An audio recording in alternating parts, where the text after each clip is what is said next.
नमस्कार। महाकवि भारवी के किरातार्जुनीयम महाकाव्य के प्रथम सर्ग के अध्यापन को आगे बढ़ाते हैं। इस व्याख्यान से हम प्रथम सर्ग के 16वें श्लोक से पढ़ना प्रारंभ करेंगे। दुर्योधन का वर्णन करते हुए वनेचर आगे कहता है, अनेक राजन्य रथाश्व संकुलम तदीयम आस्थान निकेतनाजिरम नयत्ययुग्मच्छद गंधिरार्धतां वृषं नृपोपायन दंतिनाम मदः। नयति अयुग्मच्छद गंधि ही आर्धतां वृषं नृपोपायन दंतिनाम मदः। यहाँ वनेचर दुर्योधन के राज वैभव एवं प्रभाव का वर्णन कर रहा है कि अयुग्म छद गंधि ही नृपोपायन दंतिनाम मदः अनेक राजन्य रथाश्व संकुलम तदीयम आस्थान निकेतनाचिरम वृषम आर्द्रताम नयति। अयुग्म छद गंधी, अयुग्म छद सप्तपर्ण नाम का जो वृक्ष है उसकी गंधी गंध के समान गंध वाला, सप्तपर्ण नामक वृक्ष के फूलों के गंध के समान गंध वाला, नृपोपायन दंतिनाम मदः राजाओं के द्वारा उपायन उपहार में प्रदान किए गए दंतिनाम हाथियों का मदः मदजल। अनेक राजन्य रथाश्व संकुलम, अनेक राजाओं के रथ और घोड़ों से संकुलम व्याप्त, तदीयम उस दुर्योधन के आस्थान निकेतन अजिरम सभा मंडप के आंगन को, आस्थान निकेतन सभा मंडप उसका अजिर आंगन, उसको वृषम अत्यधिक आर्द्रताम नयति गीला बना देता है। यहाँ वनेचर के द्वारा दुर्योधन की तात्कालिक जो राज वैभव से समृद्ध दशा का वर्णन किया गया है कि उसका राज वैभव एवं प्रभाव इतना अधिक है कि अनेक राजा लोग दुर्योधन के पास आते हैं और उनके रथ एवं घोड़ों से उसका सभा मंडप भरा रहता है, उसका जो आंगन है, और उनके द्वारा उपहार में जो मदमस्त हाथी भेंट किए जाते हैं उनसे रिसने वाले मद जल से भी उसका जो आंगन है वह अत्यधिक गीला रहता है। यहाँ पर दुर्योधन के महान ऐश्वर्य का वर्णन किया गया है, इसलिए उदात्त अलंकार है। अगला पद्य, सुखेन लभ्या तदतः कृषिवलैरकृष्टपच्चायु सस्य संपदः वितन्वती क्षेममदेव मातृकः चिराय तस्मिन् कुर्वश्चकासति।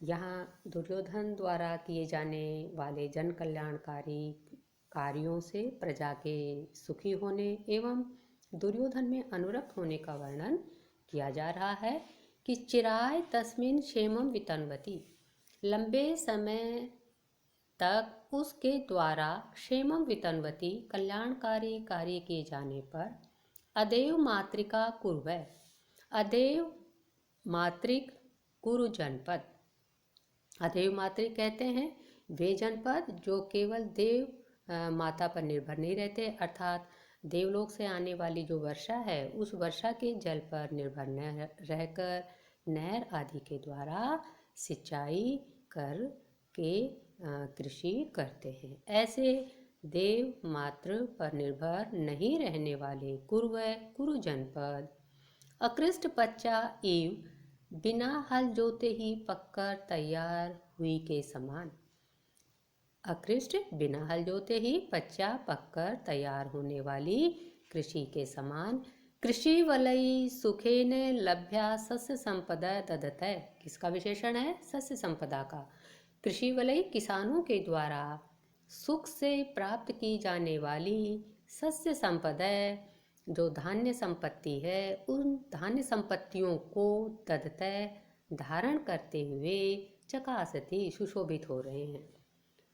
कुरु जनपदों की विशेषता बताई गई कि क्योंकि दुर्योधन ने लंबे समय से उनके लिए हितकारी उपाय किए हैं, इसलिए वे जनपद अब केवल वर्षा के जल पर निर्भर नहीं रहते, अपितु नहर आदि से भी वे सिंचाई कर लेते हैं और इतनी आसानी से उनकी कृषि होती है जो मानो बिना हल जोते ही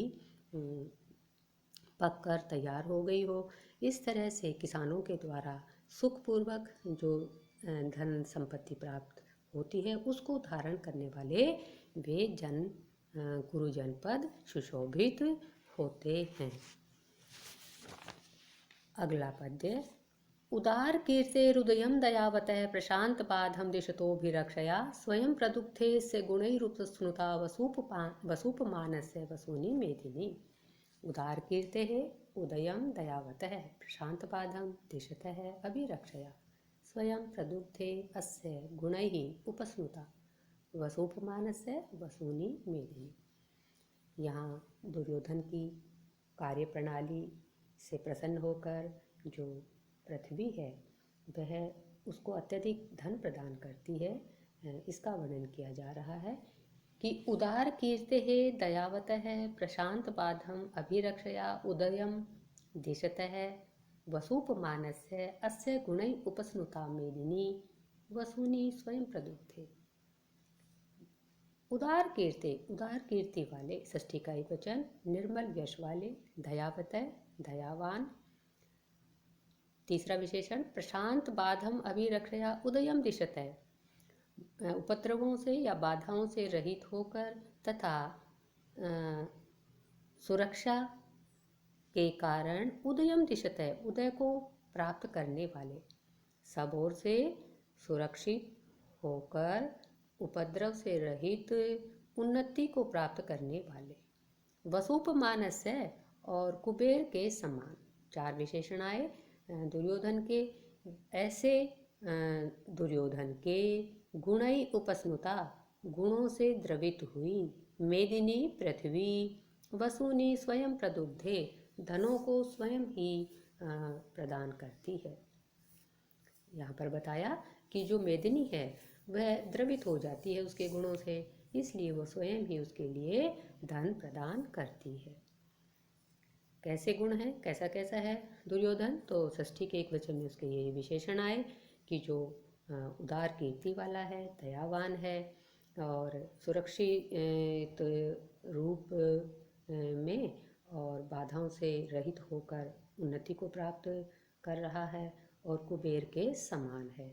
इस तरह के दुर्योधन के गुणों से द्रवित हुई पृथ्वी स्वयं उसको धन प्रदान करती है। यहाँ पर जो विशेषण हैं उनके समानता के कारण जो पृथ्वी है उसमें जो अप्रस्तुत गौ है उसके व्यवहार का आरोप किया गया, इसलिए समासोक्ति अलंकार है। अगला श्लोक। महुजसो मान धना धनार्चिता धनुर्भृतय संयति लब्ध कीर्तय न संगतास्तस्य न भिन्न वृत्तय प्रियाणि वांछन्त्य सुभी समेहितुम्। मौजसे मानधना धनार्चिता धनुर्भृतय संयति लब्ध कीर्तय न संगताः तस्य न भिन्न व्रतय प्रियाणि वांछन्ति अशुभिः समेहितुम्। यहाँ जो दुर्योधन की सेवा में तत्पर धनुर्धारी हैं उनकी विशेषताएं बताई जा रही हैं। जितने भी प्रथमा के एक वचन में आए हैं ये उनके विशेषण हैं।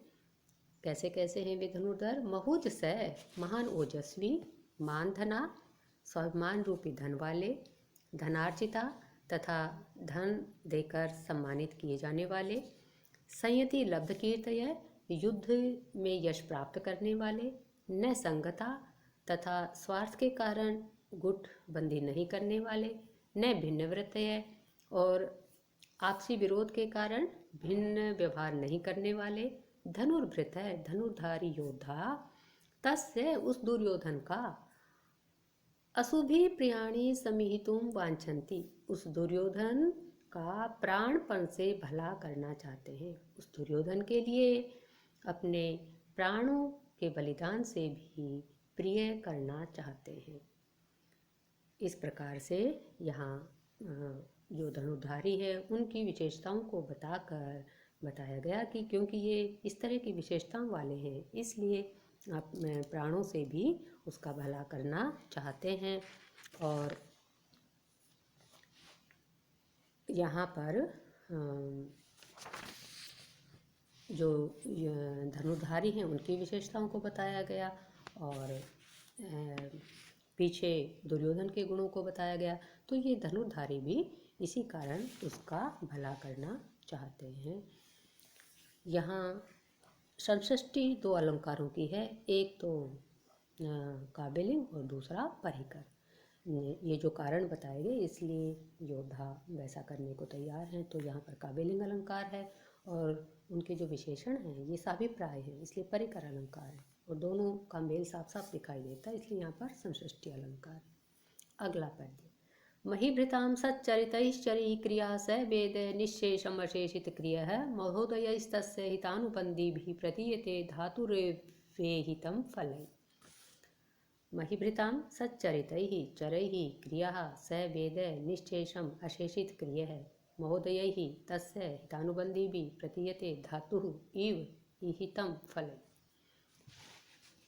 यहाँ वनेचर दुर्योधन की शासन से संबंधित क्रिया प्रणाली का वर्णन कर रहा है कि अशेषित क्रिय है सच्चरितई चरई महीभृतां क्रिया निःशेषम वेद है।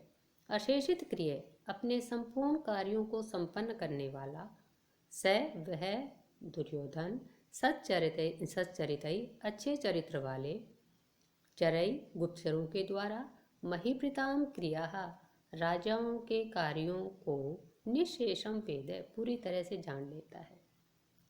धातु इव और विधाता की तरह, धातु विधाता की तरह, तस्य ईहितम उसकी इच्छाओं को,